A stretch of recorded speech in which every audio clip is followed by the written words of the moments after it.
or female driver. The windows are very tinted. He does have limo tint on that car, so unfortunately I can't really see from this angle whether or not there are any passengers. He's slowing down here a touch. I'm going to pull out to see what he's trying to do. We don't know where this car is registered to, so if in fact he is the owner, we would be able to run the plates and figure out where the car is registered to, and then that might give us an indication as to where he may be trying to get back to. We often see in some of these high-speed pursuits that suspects tend to go back to an area that is familiar to them. The entire time that we've been listening to this pursuit over our scanners, we know that he has been in the Devonshire division of the LAPD. Of course, that is a division that is in the northern part of the San Fernando Valley. And we've never heard him pick up the freeway either. We've only heard him on surface streets. He's on San Fernando Road now. Again, he's slowing down his speeds just a touch, which is good. But unfortunately, the bad part is he's not stopping. And so that's definitely what the LAPD would like to see him do. But but as he continues to run red lights here and continues to drive so erratically, driving on the wrong side of the road, it really is creating such a danger for motorists here in the Porter Ranch, Chatsworth area. He's going uphill here a touch. Going to pull the shot out just a touch so we can see where he's at. You can see those railroad tracks just on the right side of your screen. That's San Fernando Road. That is a road that runs through the entire San Fernando Valley. So he's running alongside that right now. That portion of San Fernando Road is just on the east side of the 5 freeway. There are smoking a little bit there. Maybe his car's starting to give out on him. We'll see. And look at that. There is a passenger. We actually can see that there is somebody sitting in the front passenger seat. So that confirms a question that we had earlier. We weren't sure if he had any passengers. Now we know that he does. We know that there is at least one passenger sitting right up front with him. We don't know if there's anyone in the back, again, because those windows are so darkly tinted. We can't take a good look at any of the rear seats, but we're able to take a look at that front seat, and we can tell that there is, in fact, a passenger, as well as, of course, the driver on this pursuit out of the Devonshire division of the LAPD that has now made its way into Sylmar.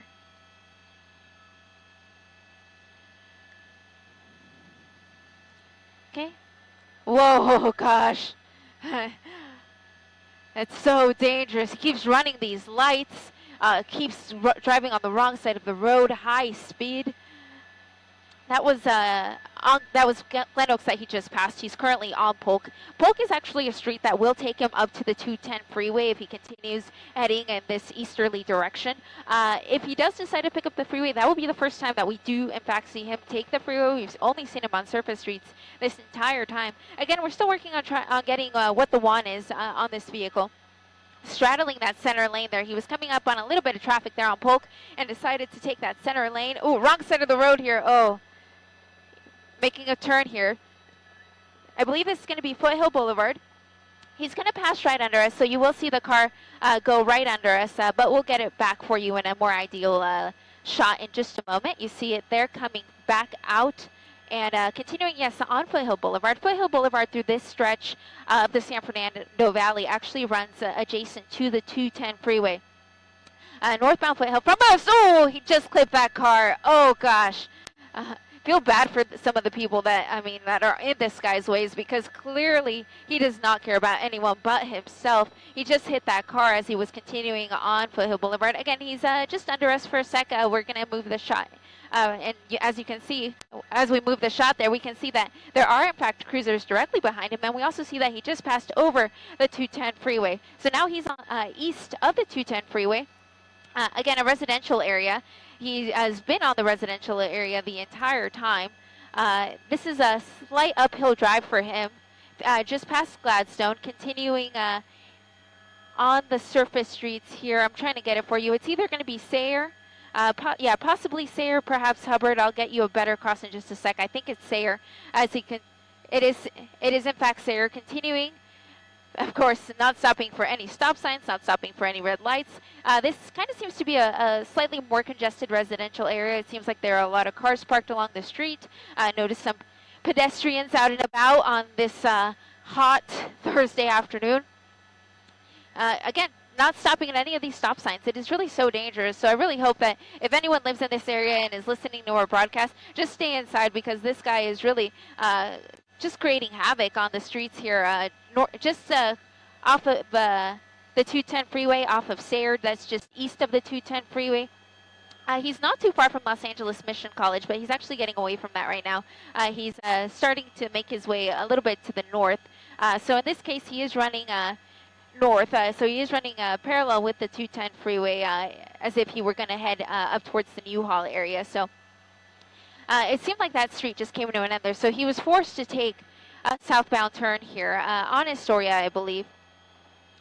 Let me get a better shot of it for you here. He's, oh, there we go. He ran over a stop sign. Officer's directly behind him. We have a male, white shirt, running. We do know there's a passenger, but we're going to go ahead and stick with that male, the driver, of course, since we don't know if the passenger really knew that this guy was going to be in a pursuit today. But obviously this guy did, because he was the driver. So he is hopping from home to home. He's going to come out right here on the side yard, passing through these vehicles here on the front of this home, continuing running. White shirt, black shorts, black baseball cap. Coming up to this home here, passing that blue truck. He's going to try to leap over this fence right now. There we go. Oh, look at that. He has quite the good balance, actually, as he continues to run away from police here. It looks like he may be running out of steam here. I see him starting to slow down here on the rear of this home. Hopefully these windows and doors are closed and he's not going to be able to get in. And sure enough, it looks like he may have tried to get into that home. The door was closed. He was not able to get in. Pulling up his pants. He forgot his belt today. The cops are definitely going to see him from here. The police airship is going to see that white shirt. That is nice and bright, so they are not going to miss sight of him here. Continuing, running past this pool. He's definitely slowing down. I know he's tired. He looks tired. He just took a tumble there, fell on that person's flower pot. He's going to try to climb yet over another fence. Again, this is a residential area off of Eldridge, kind of just north of the Los Angeles Mission College. He's going to use this silver dumpster here, to give himself some leverage here so he can climb over this trellis. He was able to hop over, but as you saw in the shot just a few seconds ago, there is a police helicopter right overhead, and he sees him with that bright-colored white shirt. It's going to be difficult for him to hide, in fact, in this area. There's a police helicopter as well. Once again, he's just on the other side of that home. He's going to come out in just a sec. We're going to either see him go into the driveway area, or we're going to see him climb into that other home. But he's definitely in that side yard. That is where we last saw him. That is where the airship sees him as well. And if you can look at the top of the shot, you see that there are, in fact, some police officers right in the backyard for that home. So they're going to start to make their way towards this suspect. And there he goes. He did come out to the front of the house. He's still there. He's straddling those two fences. He's now, again, walking the line on top of the fence here. He sees those officers. They're right next to him. There's no way he doesn't see him. And they, in fact, do see him as well. They may be looking at, oh, there we go. He's on the roof now, on the roof. Decided his only way out was to take a climb onto the roof. He's now on top of this home. There's really nowhere for him to go at this point. The police airship is overhead. They're on the loudspeaker. They're telling this guy to give up, and that would really be the ideal situation. His hands are up, but I don't know that he's necessarily giving up. It actually looks like he's trying to have a friendly conversation with the officers here as he continues to try to get away, but he's kind of got nowhere to go at this point. He's on top of this single-family home here off of Eldridge Avenue. That's not quite the cross, but that is the major running through this area of Sylmar. We do have officers surrounding every side of this home, and we, of course, have the sheriff's, or not the sheriff's, but we have the LAPD helicopter overhead, rather, and, of course, we have News Chopper 4 overhead, and we're going to do our best, of course, to not lose him as well. He continues to gesture towards the officers. He's not quite giving up just yet. He did take off his baseball cap. We did see him raise his hands, but it wasn't really in a, hey, I'm giving up, take me into custody type of gesture. So it does look like he's in a friendly conversation with them.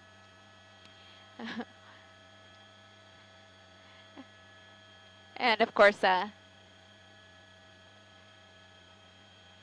he's conversing with them. It's unclear what he's telling them. We, of course, know that the police officers are in all likelihood telling him to just get down, give himself up.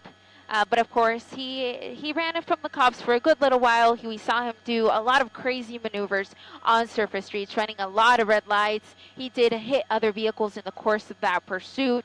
He drove on the wrong side of the road, ran a number of stop signs. And of course, we don't know what the original one was on the vehicle as well. So, or rather, we don't know what was the original reason that the officers tried to pull this guy over.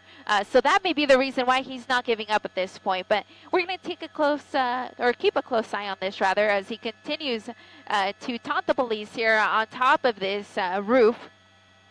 Again, this is a single-family home off of the major of Eldridge Avenue. Eldridge and Astoria are the closest majors through this area. This is going to be in the Sylmar area. This is going to be just east of the 210 freeway, and not too far actually from Olive View UCLA Medical Hospital. It's kind of all in that area of the San Fernando Valley.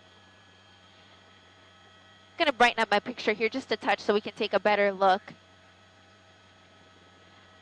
Of course, we can't hear what's going on, but we can see, and we can kind of figure that this guy just doesn't want to give up for reasons that are unknown to us. We do see that the officers are trying to convince him to come down peacefully, and time is really on their side because the suspect really has nowhere to go at this point. And the officers can always call in backup reinforcement. They can call in additional airships, and now there's a hose. So this is an interesting twist. He got a hold of a hose somehow. And he did drink from it. Perhaps maybe that was the agreement he came to with the LAPD. Maybe he said, hey, if you pass me a hose and I can take a quick drink, I'll give up. So we don't know exactly what's going on here. But he did take a sip of that water. I'm guessing he was quite thirsty after running away from the cops, not only on surface streets, but as well as on foot. And now he continues on the top of this roof. We see all of the officers here in the backyard.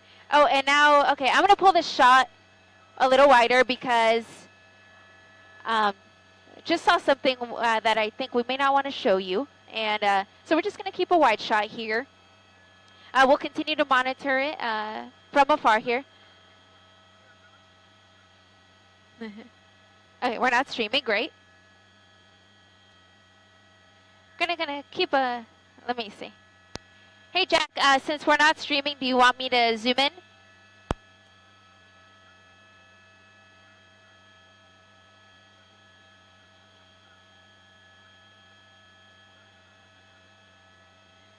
Okay, 10-4.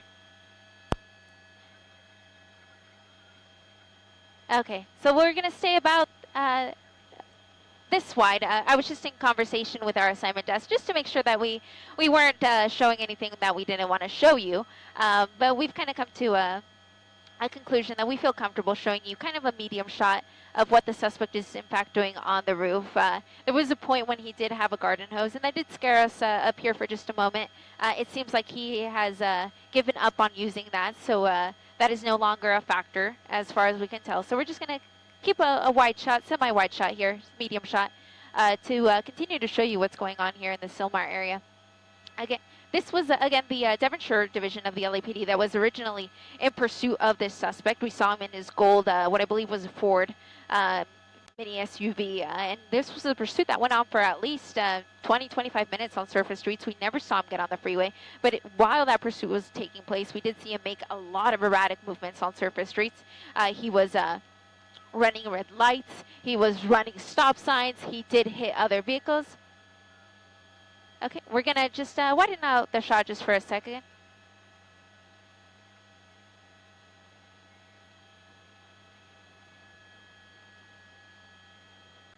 For all of you watching us at home, I'm just in communication with our desk. Okay, go wider. Okay.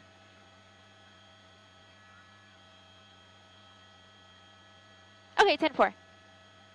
Alrighty. So for those of you watching us here online, I was just in communication with our assignment desk, again, just to make sure that we're not showing anything that we don't want to see. So we're going to keep kind of a medium shot. If, in fact, we see something that we don't want to see, then I'm going to go ahead and pull out the shot. And that's, if you see that happening, that's the reason why. Again, just to recap what we're seeing here, this is a male suspect who led officers of the LAPD's Devonshire Division on a pursuit on surface streets.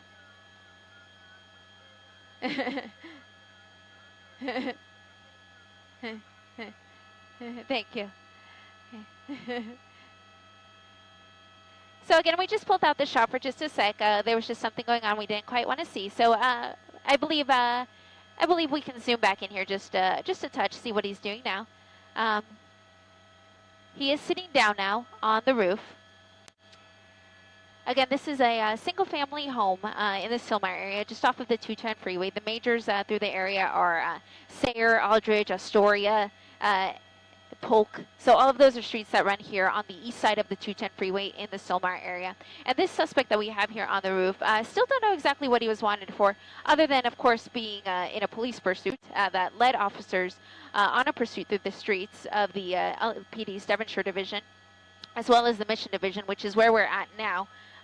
It was only CHP. We never saw any other agency get, it was only LAPD on this pursuit. We never saw any other agencies get involved because it never made its way to the freeways, for example. So then CHP never took over this one. And of course, we're outside of the sheriff's territory as well. So this was just LAPD's pursuit.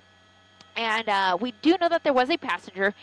Not sure yet whether that suspect passenger rather is in custody. We stuck with the driver when the pursuit came to an end, and we followed him to this roof on this home here. For a little while, he was jumping on, just basically jumping on anything he had to jump from one home to another until he finally basically found himself next to this home, and he saw that the officers were right on his tail. And that's when he decided that, hey, if I can't run away from them, I might as well just run to the top of this roof. And that's, in fact, where we're at now. Of course, the LAPD's helicopter is overhead, so they're going to keep a careful eye on him. Even if they were to run out of fuel, which is definitely a possibility, they have plenty of other helicopters in their fleet that they can come and have replace as they continue to watch this guy on the roof, as well as we have all of the LAPD officers who are surrounding the home. I counted at least a dozen in number, and you can see them there. There are all those black spots amongst the greenery and amongst the driveway, so you can see that they are in all of these surrounding homes. No word yet on whether any of these surrounding homes are in fact being evacuated. We're yet to hear that. But what we can show you is that this guy continues to stay on this roof, refusing to give up. Again, we don't know what he's wanted for, other than, of course, leading police officers on a pursuit.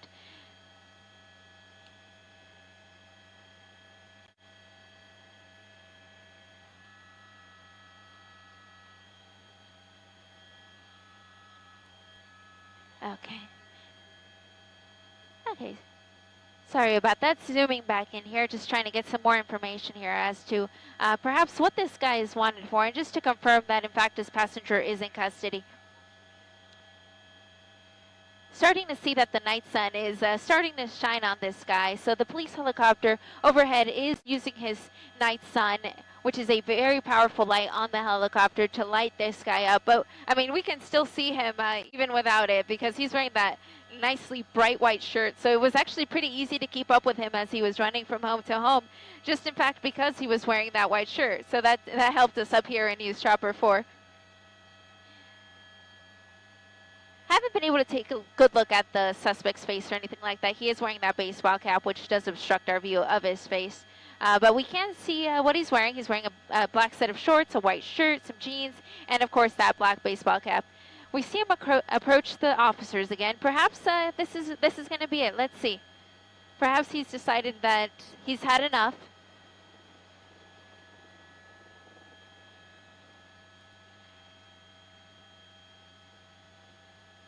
They're trying to convince him, hey, dude, come down. You know, no one's going to get hurt. But, of course, he had his reasons for running, so because we don't know what they are, we're just going to have to wait and see when he does, in fact, decide to give up.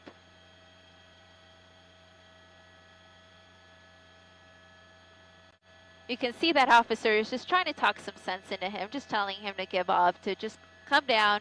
Nobody's going to get hurt. And let's see. Maybe it was enough to convince him. He is getting slightly closer to the edge of the roof. I wouldn't think that that's the ideal location to come down, though. It would be quite a jump for him, at least a 10-foot jump if he decides to go down from there. But it looks like this may be what he is gonna do. He's sitting on the ledge now of the roof. We're gonna try to see the front of his face here as we continue to move News Chopper 4. We can see that officers do have less lethal, just in case. You can see that green firearm there at the top of your screen. That is a less lethal firearm. That will only be deployed if absolutely necessary. And that, of course, is just going to stun him, but it won't really hurt him, at least not permanently. It looks like he's having some second thoughts as to whether or not he wants to come down. It really seemed like he was about to. But now he's trying to, again, engage them in conversation and tell them who knows what.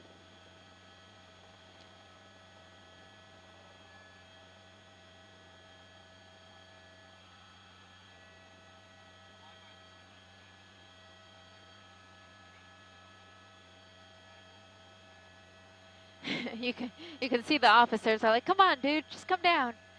But he's really thinking about it. Again, sitting on the ledge of this home in Sylmar.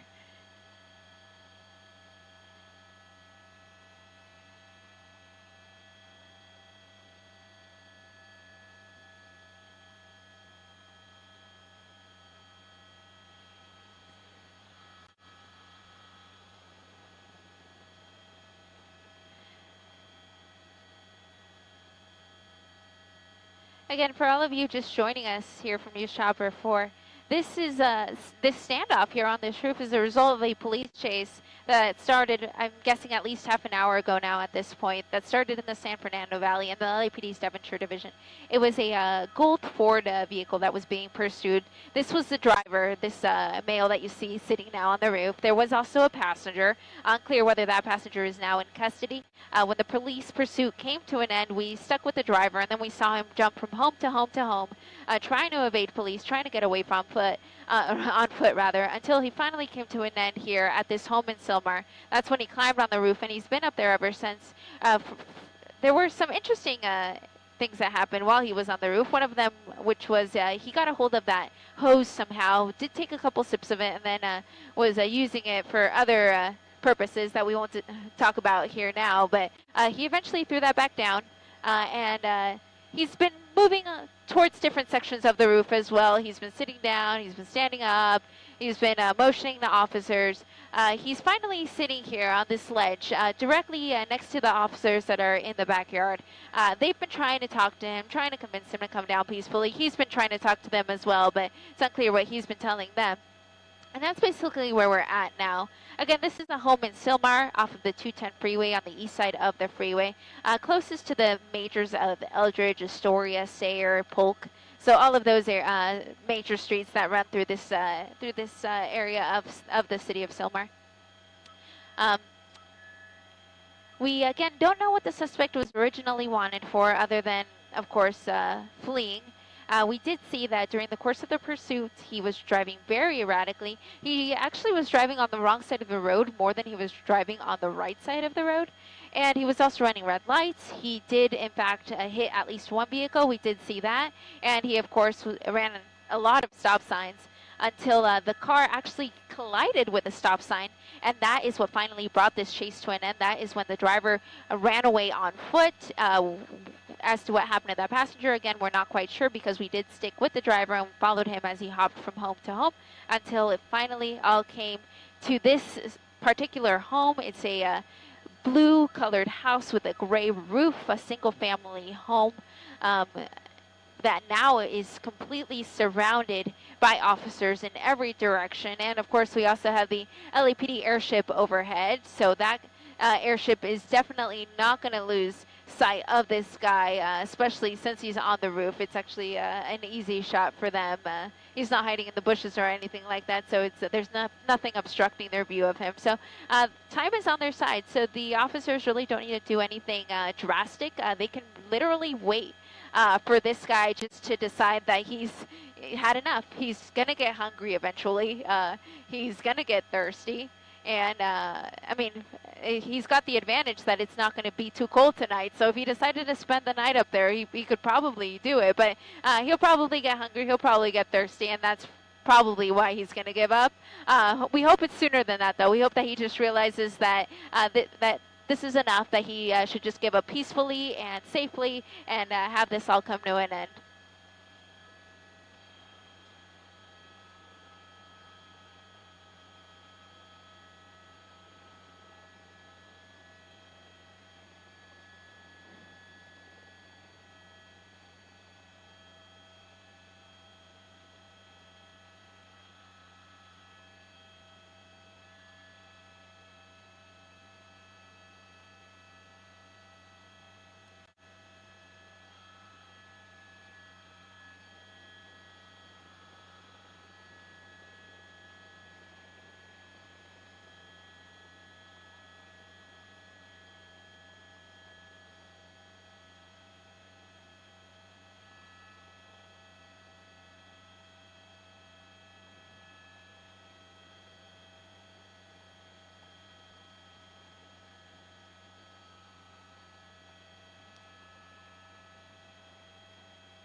Excuse the shot here for just a sec, everyone. I'm just going to change some of my filters here.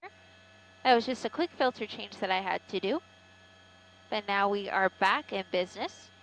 As we continue to watch this standoff here in the Silmar area, I've been able to narrow down the streets just a touch more than just the majors through the area. We believe that this is a home that's going to be located off of the intersection of Oro Grande Street and Lexicon Avenue. Again, that's Oro Grande Street and Lexicon Avenue. Again, that's off the majors of Eldridge, Polk, Astoria, Sayre. So it's those are some small streets that are just off of those majors. Again, in the Silmar area, just off of the 210 freeway. Not too far from Olive View Medical Hospital, actually. And it looks like that officer there is basically had enough. He's like, come on, dude, come on down. But for some reason, this suspect just won't do it. He's so close. He's literally, I mean, less than 10 feet from just jumping down and giving up and having this all come to a peaceful end. But he continues to resist on top of this roof here and on this home in Silmar. Let's see what he's going to do here. He's going to move. Perhaps he's going to go to a section of the roof that isn't quite as high.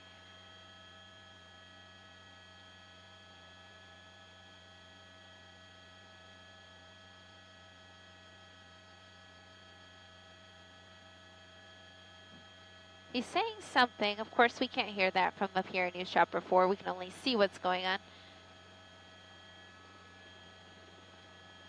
I mean, there literally are officers on every side of this house, so there's really nowhere for this guy to go. It's just a matter of time before he decides to give up and brings this all to a peaceful end. For now, we'll continue to watch him here as he continues on this roof here on this home in Silmar. Okay, he's coming down to this lower section of the roof. And just when you think he's going to climb down, he sits back down.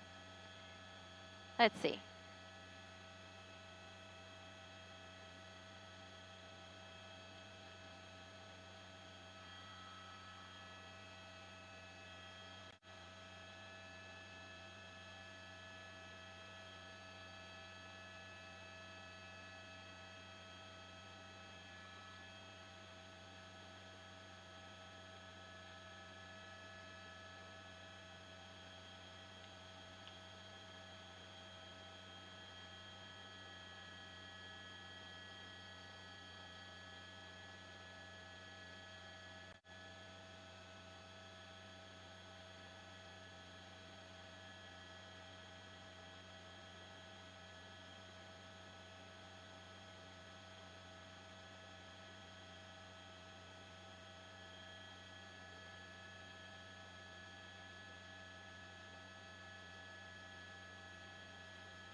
Okay, maybe this is it.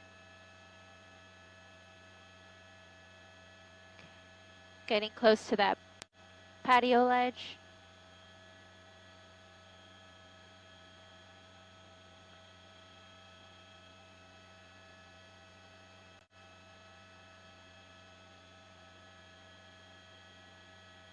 And maybe not.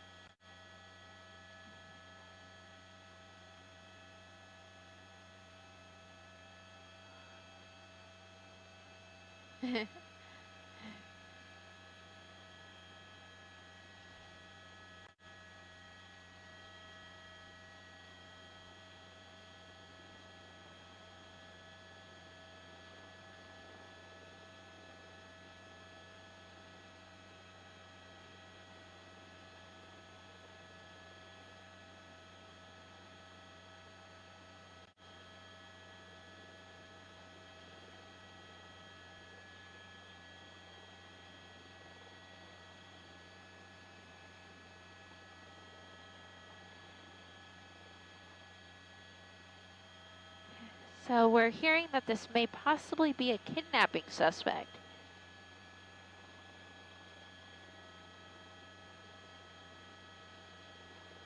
And armed? Oh.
There's a moth in here?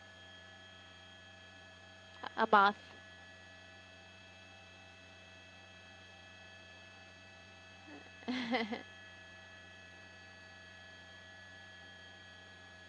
In the helicopter.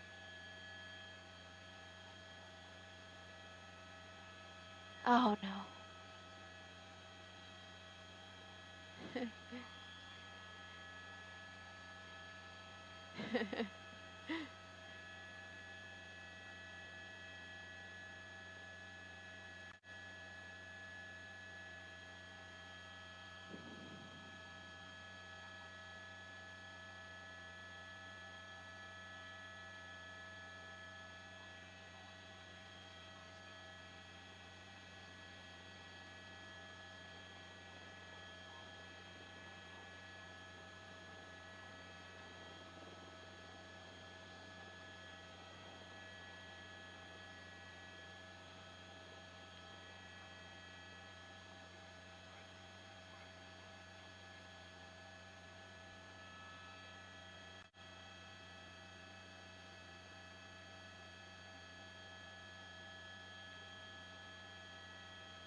We continue to watch this standoff here in Silmar of this suspect who we believe may be a kidnapping suspect who may possibly also be armed. So knowing that, now we understand why the LAPD is in fact being so cautious and trying to convince this guy to come down off of that roof peacefully.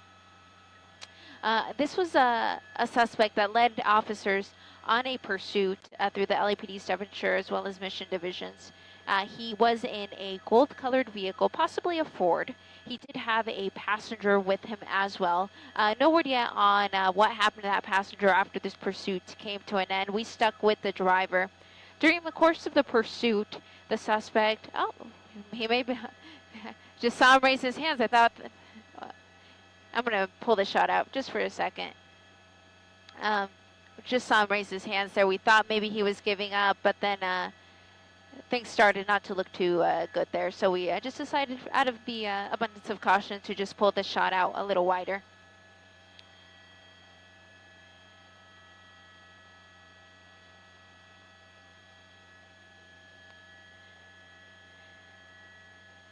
Getting back to the details of this pursuit, the driver stayed on surface streets the entire time. The pursuit lasted a good 20 to 25 minutes. He, for the most part, stayed on Rinaldi, which is a street that runs just north of the 118 freeway, runs parallel to it just to the north. And while he was on Rinaldi, even though there really wasn't much traffic, he was driving on the wrong side of the road. We saw him do that most of the time, actually. We saw him drive more on the wrong side of the road than the right side of the road. Finally, he continued to make his way towards the east, towards the Silmar area. And when he got on surface streets here, just east of the 210 freeway, that is when he collided with a stop sign. And after that collision took place, that's when he ran away on foot and then hopped from home to home to home until finally he came to rest on top of this home here in the Silmar area. I'll get you the cross streets in just a second. I believe that's going to be the cross of Lexicon Avenue with a cross of Oro Grande Street. Again, that's Lexicon Avenue with a cross of Oro Grande Street. That's off of the majors of Eldridge, Polk, Astoria, Sayre. Those are all majors that run through the Silmar area just east of the 210 freeway, and that's roughly where this pursuit came to an end. Some major landmarks in the area would be Olive View Medical Hospital. That's just a little bit to our northwest from here, as well as Los Angeles Mission College. That's just directly south of us as well. And of course, the 210 freeway is just out my left door. I can see it here. The pursuit is and the subsequent standoff is not affecting the freeway whatsoever. I can see that 210 freeway. It is smooth sailing in both directions. But of course, you do have some people that are going to be driving on the freeway, and they're going to see all of the helicopters over the scene, and they may slow their speeds down for just a second. But really no traffic tie-ups, at least on the freeway, that is. We, of course, have been on this the entire time, and the LAPD airship has also been over the entire time. That light that you see there on the roof is actually the night sun coming from the police helicopter. And we also have officers surrounding this home in every direction. So this guy really has nowhere to go. He did take a sip of some water from a hose that somehow he got a hold of. It's unclear if the officers handed it to him or if it just happened to be on the roof. But he did take a sip of that water. Of course, he has no food. So he's eventually going to get hungry and thirsty again, and so we may see him come down at that point. But for now, he continues to be on this roof. We've seen him pace back and forth. We've seen him sitting down. We've seen him standing up. We've seen him gesturing to the officers in conversation a lot of the time, really. And it's unclear what he's trying to tell them or convince them of. I mean, there's really nothing he can say that's going to get him out of this mess except to just get down and have justice be served in this case. Again, he's a kidnapping suspect as far as we know, possibly armed, and that's really the danger here. If in fact he is armed. We have not seen a weapon during the time that he's been up on the roof or during the time that the pursuit was taking place or when we saw him jumping from home to home. We never saw anything that resembled a gun.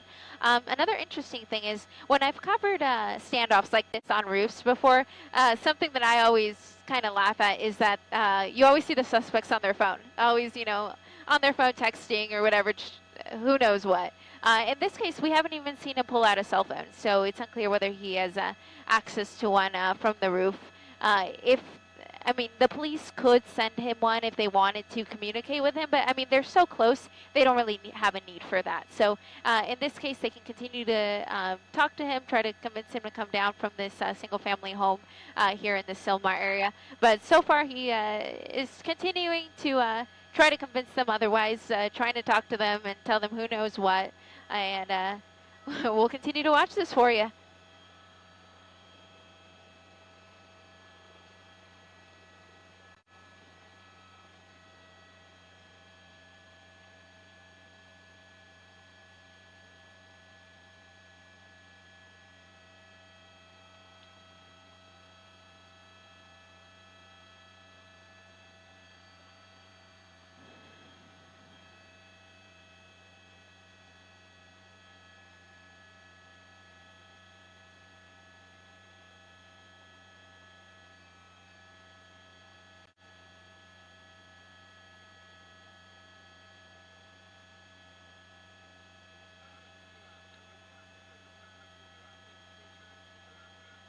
Let's see. Not directly next to the home. Let me move the shot down. Yep, here you go. There's a large crowd of people that have gathered just south of the home. And those people are on their cell phones taking pictures and posting to social media about what they're seeing. Okay, 10-4. So now after we took a look at them, and we're going to just very quickly take a look at the response there just south of the home. We're going to move the shot back towards the home. Again, that light there that you see there is the police night sun that is on this sky. If the police helicopter were to run out of fuel, they have plenty of other helicopters that they can send to come replace them. Although we can see them pretty well without the night sun, it does definitely assist the officers and just continuing to keep a close look at the suspect as he continues to sit on this roof here in Sylmar. Again, at the cross of Oro Grande Street and Lexicon Avenue.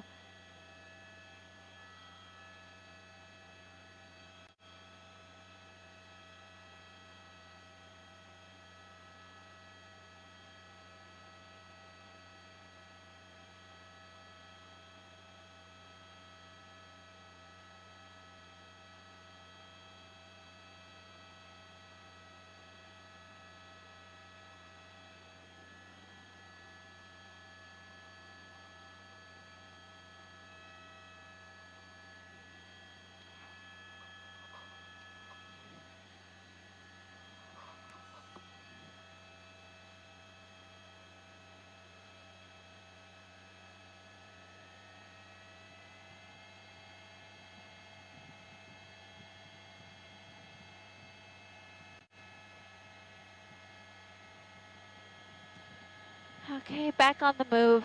We've seen him do this before. Last time around, he sat on the ledge, talked to the officers, and then never gave up. So we'll see if this time is different. Again, sitting on the ledge the way he did before. And this is kind of where he gave up last time and decided, nope, I don't want to give up. So we'll see if things are different this time. It's not a very high jump if he decides to jump down from there. It's maybe about 10 feet or so, maybe a little bit more, but he shouldn't injure himself too severely, we hope, if in fact he decides to jump down. That's not how he got on the roof. He actually used the wall that divides this home with the neighbor's house to basically give himself some leverage and then get on the roof. So that's the way he got up here. So he can go back the same way he came back up. So we'll continue to watch him and see what he decides to do. But we've seen this before, and it didn't lead to anything. So I'm not too optimistic that he's going to give up this time around either.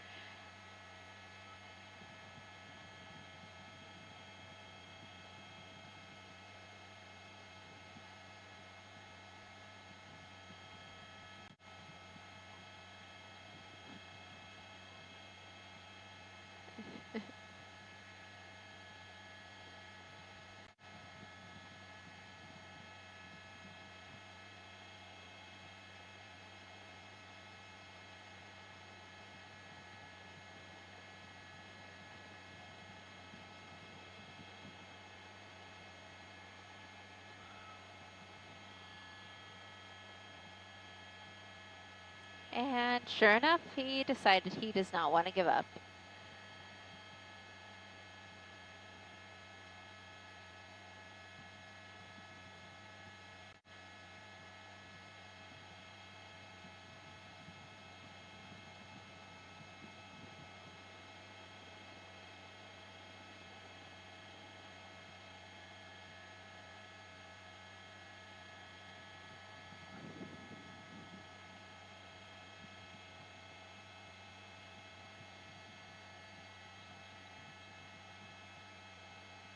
Okay.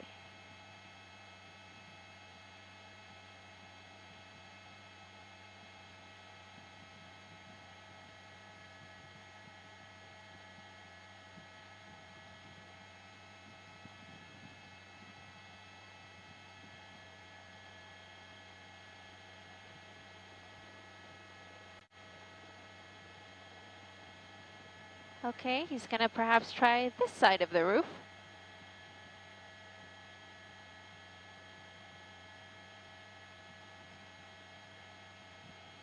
And maybe not.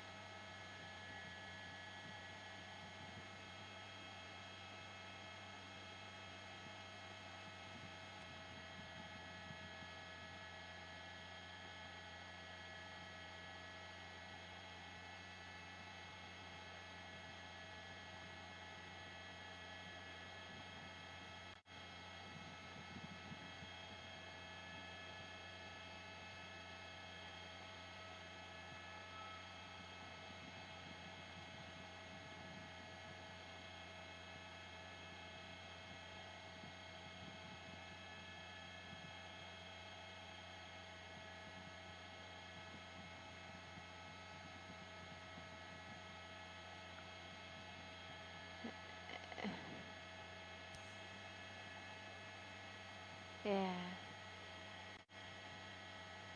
I don't think there's anything he can say that's going to get him out of this. But apparently he has a lot to say.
We continue to watch the standoff situation here in Sylmar.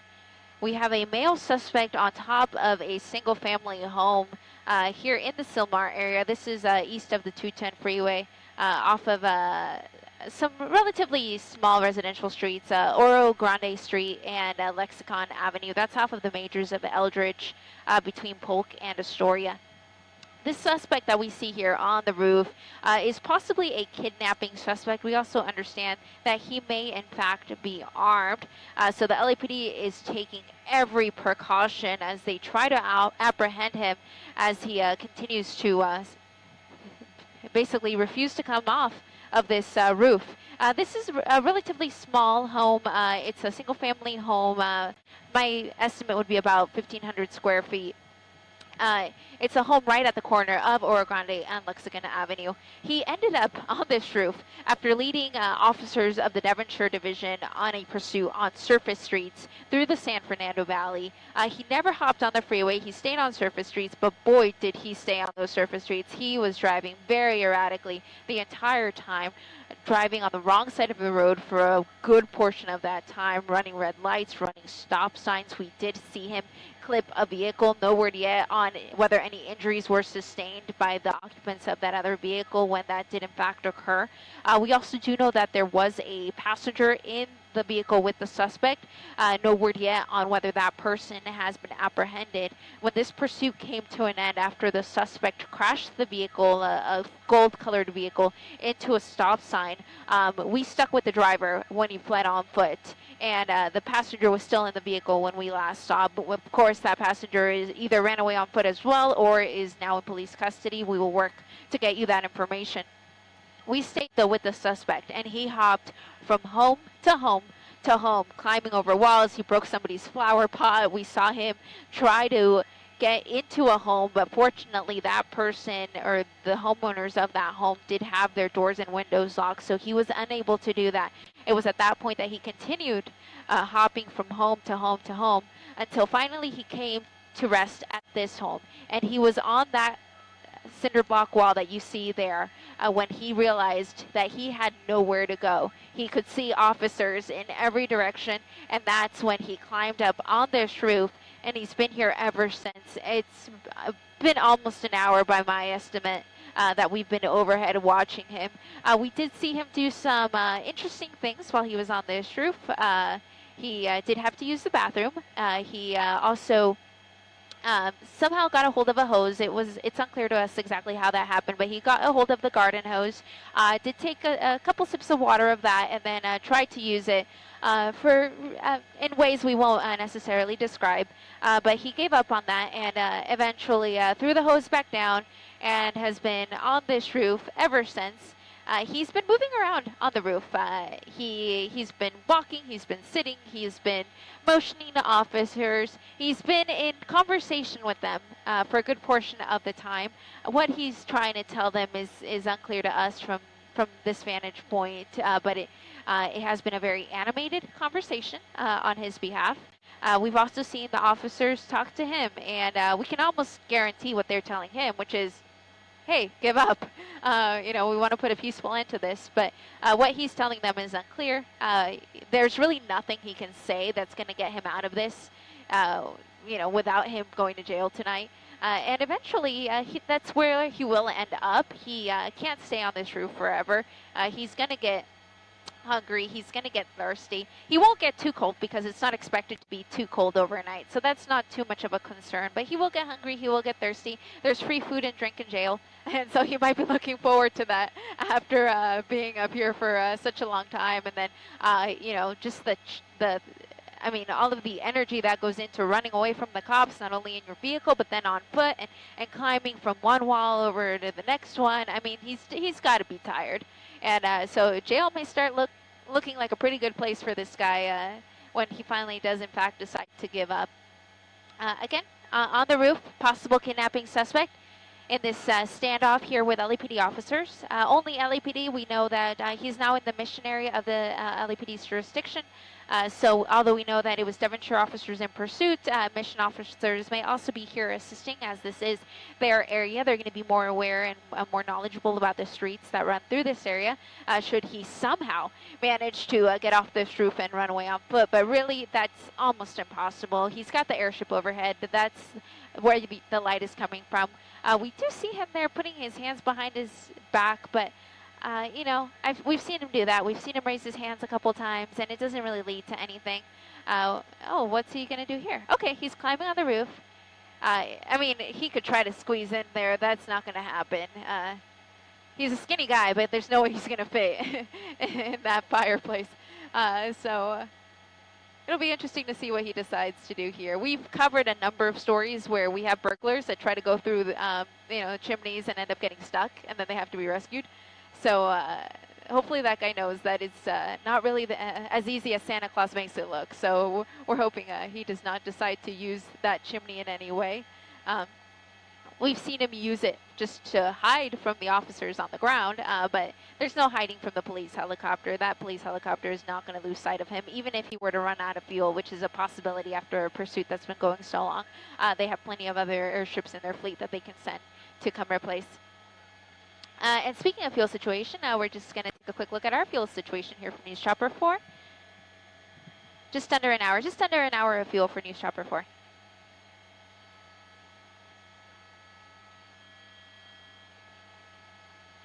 Fortunately, our home base in Pacoima is not too far from where this pursuit termination is taking place. So if we were to have to pull away for some reason before this comes to an end, we can always go get fuel and then come back to continue our coverage. Of course, we will have more on this on the news at 11 o'clock. We will definitely have one of our ground reporters on the ground with continued coverage. And as always, it's always our promise to you to figure out exactly why this suspect ran. And so we will definitely keep tabs on that and give you all of that information as soon as it's available to us. But for now, we'll continue to watch the standoff. He's using that fireplace to play hide and seek with the officers. But there's no escaping them. You can see them there. They're in that grassy area. They know where he is. They can see that he's behind the fireplace. If those officers can't see him, guess what? There's more officers over here. So there's really nowhere to hide. And of course, you've got the helicopter overhead. The helicopter has an even better vantage point than we do from News Chopper 4, where the police helicopter is always at a lower altitude than the news helicopters. Therefore, the police helicopter is going to have an even better look at what this guy is doing, and there's really no escaping him. And of course, we're up here too, so if need be, we'll keep an eye on this guy. And we will for you as we continue to watch him behind this fireplace.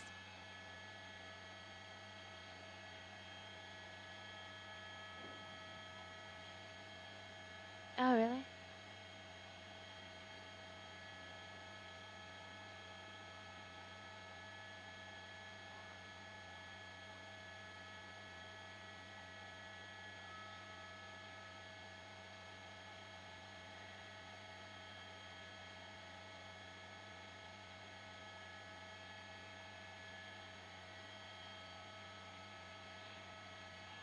So some of you may be wondering, why don't they just shoot him with a beanbag shotgun? And although the officers are equipped with the beanbag shotguns and they will use it if need be, they'd rather not shoot him while he's on top of the roof because what the beanbag will do, it'll hurt him, it'll stun him, and it could cause him to fall off the roof, leading to greater injury. And therefore, that's why they would like to refrain from doing that if possible. They would ideally just like to have this guy give up voluntarily, come down. He will be taken into custody when that does in fact happen, but they'd ideally like this to come to a peaceful end where nobody, not even the suspect, gets hurt. So that's why they won't just shoot him with the beanbag shotgun from here. But let's see what he does here. He's back on the patio roof. This is the covered patio that's on the rear side of the home. We've seen him here before. We've seen him come to this edge, and we've even seen him sitting down right on the edge of the patio roof. And he just doesn't give up. He will sit there, he'll kind of contemplate about it, and then he'll simply return back to another portion of the roof. So we'll see if this time is different. He may be getting tired. He may be getting hungry. He may be getting thirsty. He may just simply be over it and realize that it's not worth it to continue to be on top of this roof. But just as I say that, then he continues to go in the opposite direction. Now, this portion of the roof that he's on now is actually a higher portion of the roof. It's the highest peak of the home. So he's not really going to be able to climb down from there. He's going to have to get to one of the shorter portions. He's now on the front side of the roof, directly on top of the garage.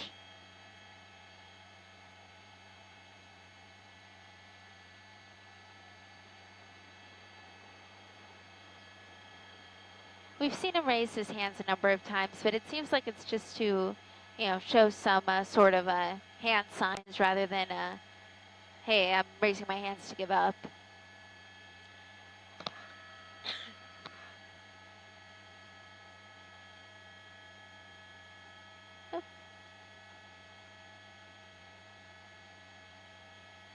We are hearing now that some of the neighboring homes will be evacuated. I'm hearing that at least the 3 adjacent to this home in every direction will be evacuated. Again, out of abundance of caution, there is a possibility that this is in fact an armed suspect, and because of that, the LAPD has deemed it that it is the safest thing to do in this case to evacuate the nearby homes. We did see a number of residents out and about watching this from beyond the yellow tape a few minutes ago. All of those people are, carefully watching. A lot of them are on their cell phones taking pictures, posting to social media about what is going on in their neighborhood. And if you live in the Sylmar area, this is your neighborhood. This is just closest to the majors of Eldridge and Astoria. It's also close to Polk Street. Polk Street, a lot of you will know if you take the 210 freeway. Polk is actually one of the exits for the 210 freeway. But this is actually on 2 smaller streets, Oro Grande Street and Lexicon Avenue. So those are, they appear to be 2 cul-de-sacs that kind of come together. And where they come together is where this particular home is situated. And that's, he really could have ended up on top of any home. He just chose this one because it was what was most convenient at the moment to try to get away from the police officers. But of course, he can't hide when he's on top of a roof and he's got a helicopter overhead and really nothing to hide him in any way. There's no trees, there's no brush directly adjacent to the home where he can do that. We did see him try to run inside of another home, try to get through the rear slider. Fortunately, that door was locked, and so he was unable to do that and just proceeded to run away on foot until he finally basically was cornered by the LAPD, and when he thought he had nowhere else to go, he decided to go up, and that's how he ended up on top of this roof. Again, in some sort of conversation with this LAPD officer here who has had his weapon pointed at him the entire time. There's really nothing that this suspect could be saying that's going to talk him out of this. And, I'm sure he knows that, but he continues to talk and to try to convince them of something or other. We do know that he's a kidnapping suspect, so it's unclear if what he's talking to the officers about is in relation to that alleged kidnapping or if it's about the pursuit. We know definitely that he was involved in that pursuit because we saw him get out of that suspect vehicle, so there's no way he can talk himself out of that one. In terms of the kidnapping, we don't know the details, and we, of course, will work on getting those and figuring out exactly what they are and what this guy is really wanted for. But for now, we'll continue to watch this as he continues to sit on this roof of the single-family home in the city of Sylmar.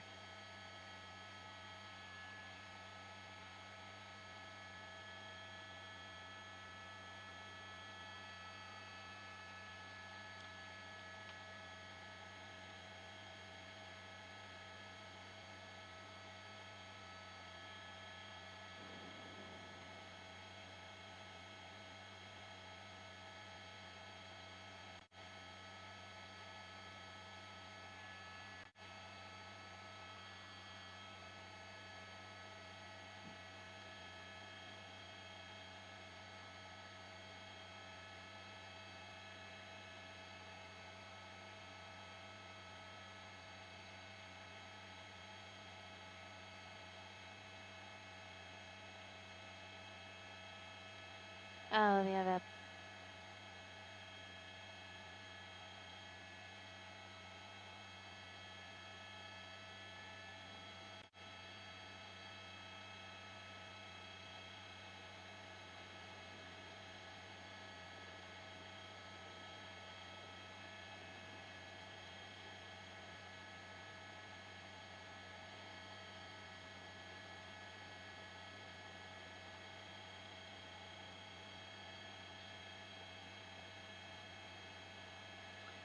So now the suspect is laying down. We really haven't seen him laying down too much. He's mostly been sitting up or standing up or walking around or sitting on the edge of the roof. So this is the first time we see him somewhat laying down.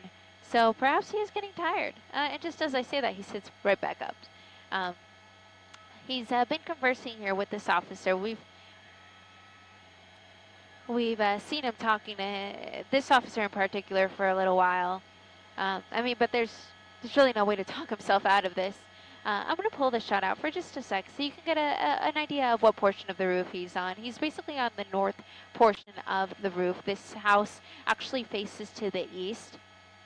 So that portion that he's on now is the north section of the roof. It's actually directly above the garage. And something that we haven't talked about is whether the occupants of the home were able to get out before any of this started. We, in fact, have not heard any details in that regard. No details as to whether anyone was inside of the home when this guy jumped on the roof. And if there was anyone inside, whether they were able to get out. What we do know is that some of the neighboring homes are, in fact, being evacuated as we speak. I'm actually listening to them taking place right now on the scanner. So we know that at least the 3 homes in every direction of this particular home are in fact being evacuated, just out of an abundance of caution, because we do have some information letting us know that this may be an armed suspect. And for that reason, that is why some of the neighboring homes are in fact being evacuated. It's unclear whether the residents will be evacuated to another location, such as a school, but we do know they will at least be escorted out of their homes. And we do know that there are residents. Oh, here we have a crew moving in.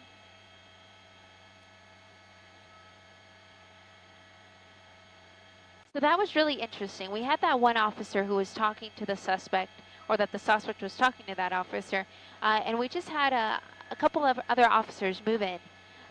They're still in the same location that that other officer was in, so it's unclear exactly what happened there. They may have just been trying to relieve the officer that had been standing there. And so perhaps we got some new officers on scene, and then that's that switcheroo that we just saw. But we have this officer here. His weapon is pointed directly at the suspect, and he's in full conversation with him, asking him to calm down. But it so far has not worked. We have seen a number of officers trying to talk to this guy, trying to convince him to come down peacefully, and that is yet to happen. We've guaranteed been here for more than an hour at this point. And then plus you add to that the time that we were over the pursuit, which was a good 20 to 25 minutes. And this really has lasted quite a while, taking up a lot of LAPD resources up.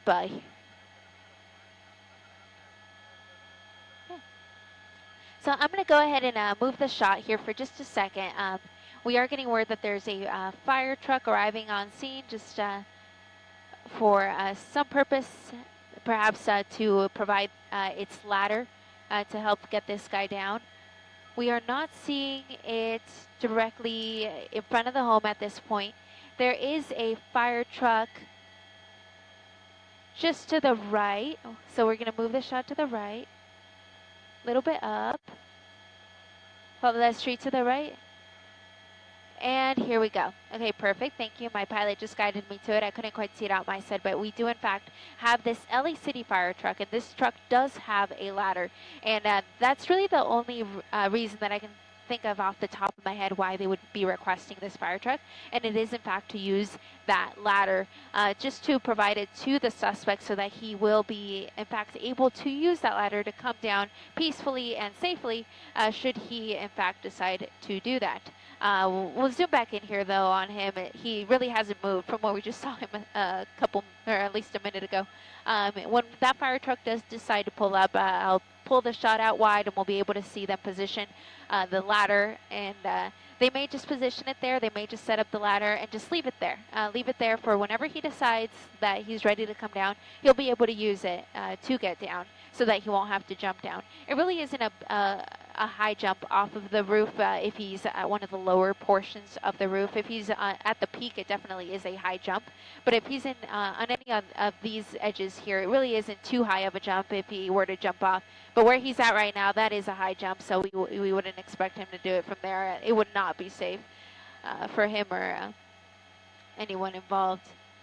Tying his shoelaces now. He's been doing quite a bit of walking around on that roof.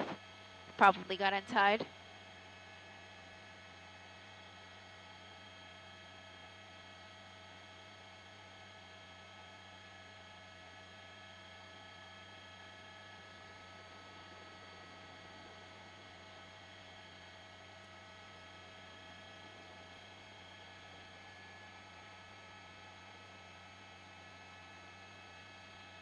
Now, we just saw him tie his shoelaces, and I mean, to the average person, we may think, oh, his shoelaces are untied.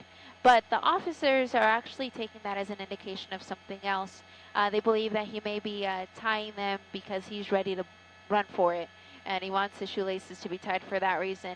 So it's really an interesting take. That's their interpretation of it. That's just based off of what I'm hearing on the scanners. So we'll see if, in fact, they're right. If he was really just tying the shoelaces, preparing to run. He can try. He can definitely try to run, but he's going to have a difficult time getting away because he really is surrounded from every corner, including from above where that police helicopter is overhead. That light that you see is being supplied by the police helicopter. Let's see what he does here.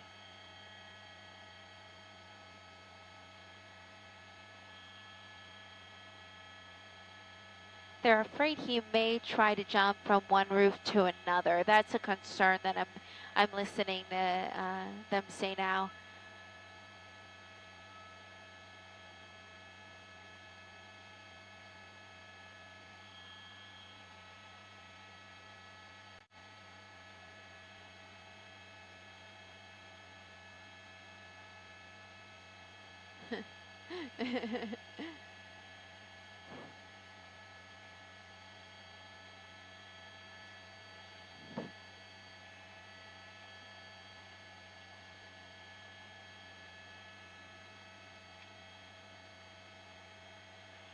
So one of the concerns of the LAPD officers is that he may try to jump from one roof to another. It's not completely out of the question for him to try to do that. These homes aren't too far apart from each other, so that is a possibility. But this entire block is blocked off. There are officers everywhere, and so he's really going to have a difficult time, even if he manages to get on top of another roof. There's still really nowhere for him to go. He's going to try, though. It definitely seems like he does not want to be arrested tonight. Unfortunately for him, it's going to happen. It's only a matter of time.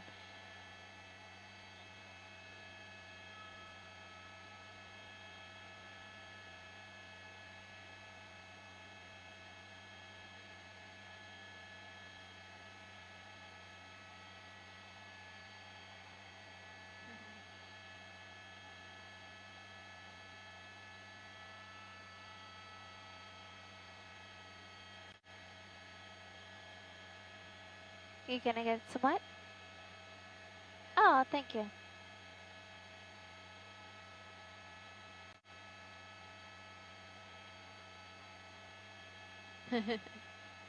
Okay, let's see what he's doing here. Back to the spot where he was at previously. He seems to really like that spot in the roof for some reason.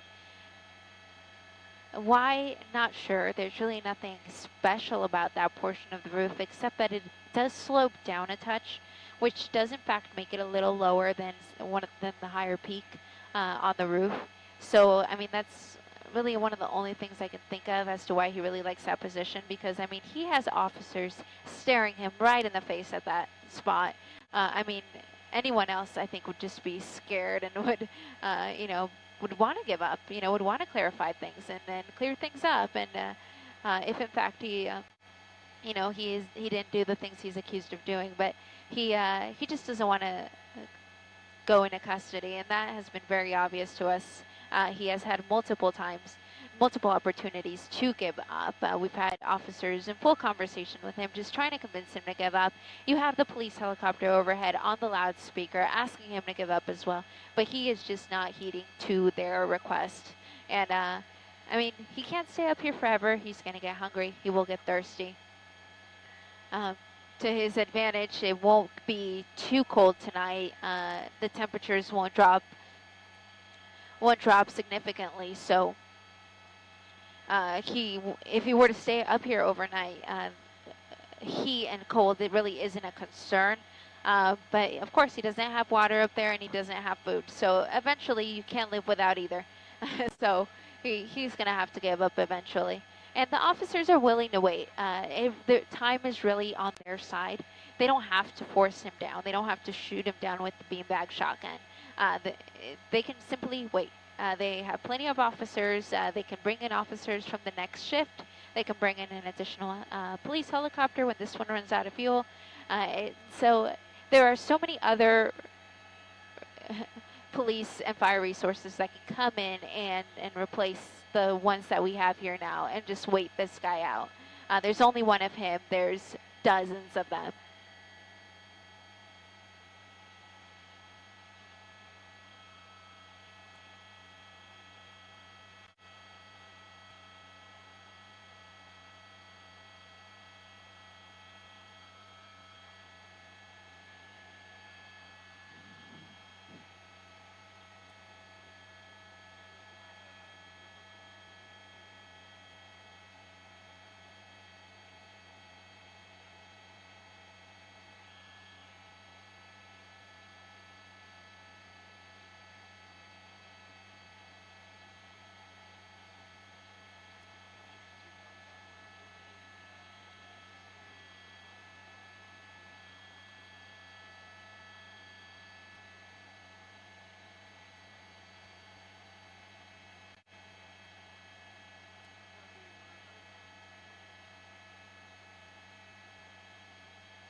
Uh-huh.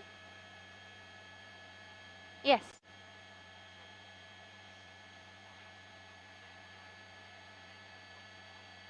Really? Wow.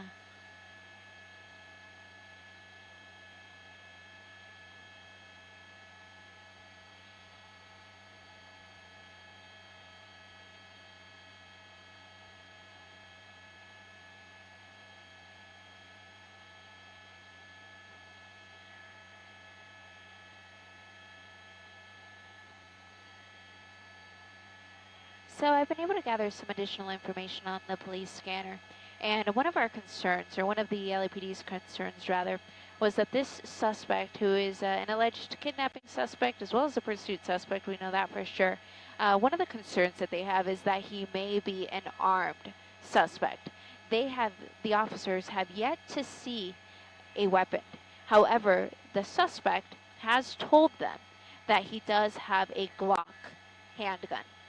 So with that in mind, they just have to take him at his word. Although they have not seen it, they have to believe him. And so he does say he is armed with a Glock handgun, which it's a small caliber handgun. It's not like a AR-15 or a long rifle. It is a handgun, and it can be concealed in his shorts, which is I guess what he's alleging. And although they haven't seen it, and we personally from News Chopper 4 have not seen it either, even when he was jumping from roof to roof, he does say that he is armed. So it's allegedly there, according to the suspect. And because of that, that is why you see all of these officers on high alert and who have had their handguns pointed directly at this guy the entire time. We do know that that was a concern from the beginning, that he may be armed. And so now he's basically confirmed that to them. It's unclear whether he's just saying it to say it or whether he does in fact have a weapon. But for now, out of an abundance of caution, the officers have to believe him and have to, in fact, believe that he does have a handgun with him.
Oh.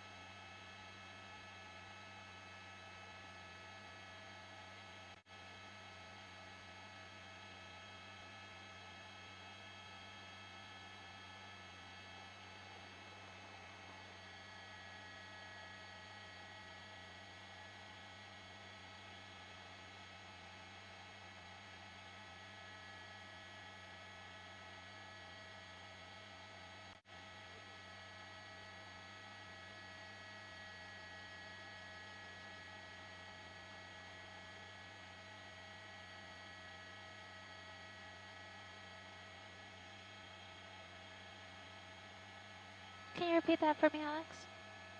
12 to 15 minutes left? Okay, let me call. On scene, right?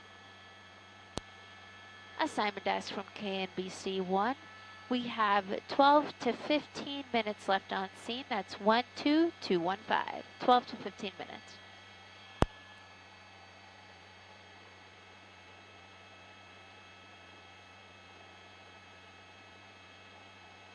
Okay, he has his hands up. This is the longest that he's ever kept his hands up here.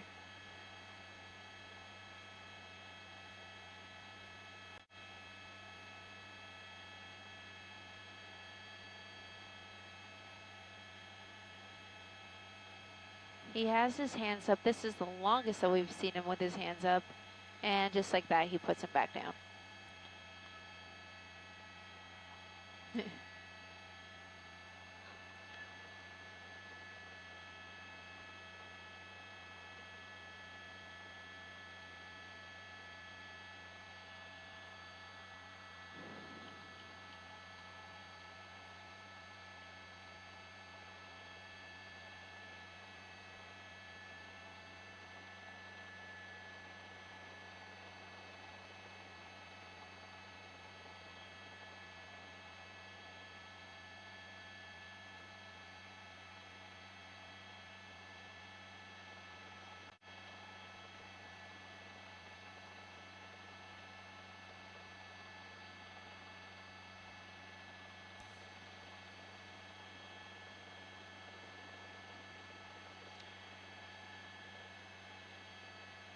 Okay, here we go. He's getting close to that edge.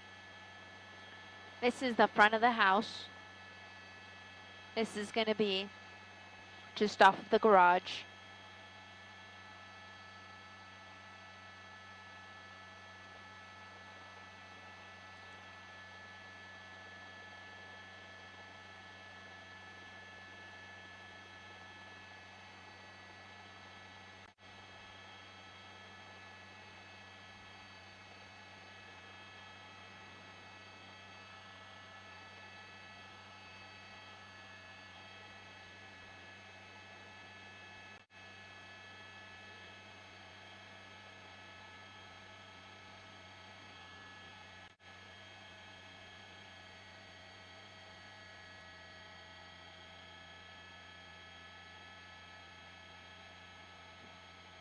I'm hearing on the scanner that he is requesting to speak with his girlfriend.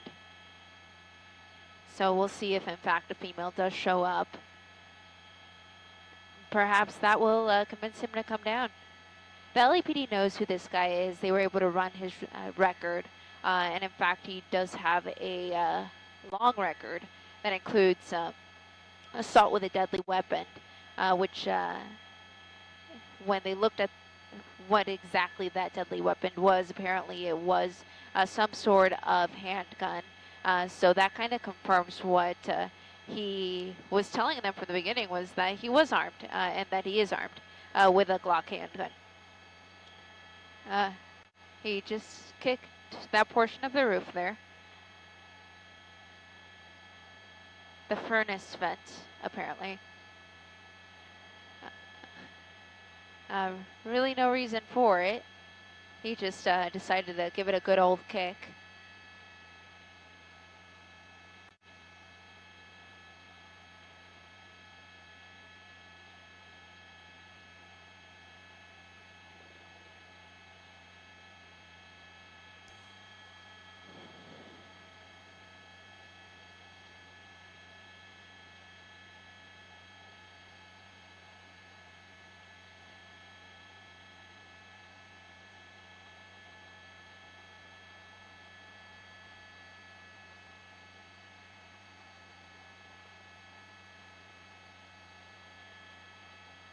He appears to be getting more agitated, pacing back and forth.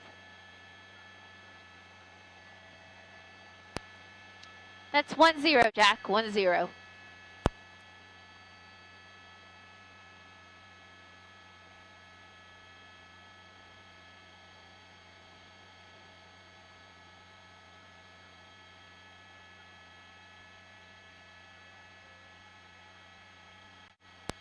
Ten four. And for all of you who continue to watch us here on the NBCLA app and website, we are going to have to pull away for just a little bit. Going to go get some fuel at Wayman Airport. We will be back as soon as we can. For now, we'll leave you with this closing shot of the suspect on this roof in Sylmar.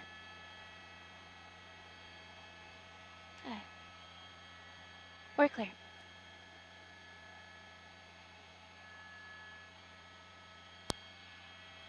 NOC KMBC1 is going to go refuel. Thank you. We will drop signal.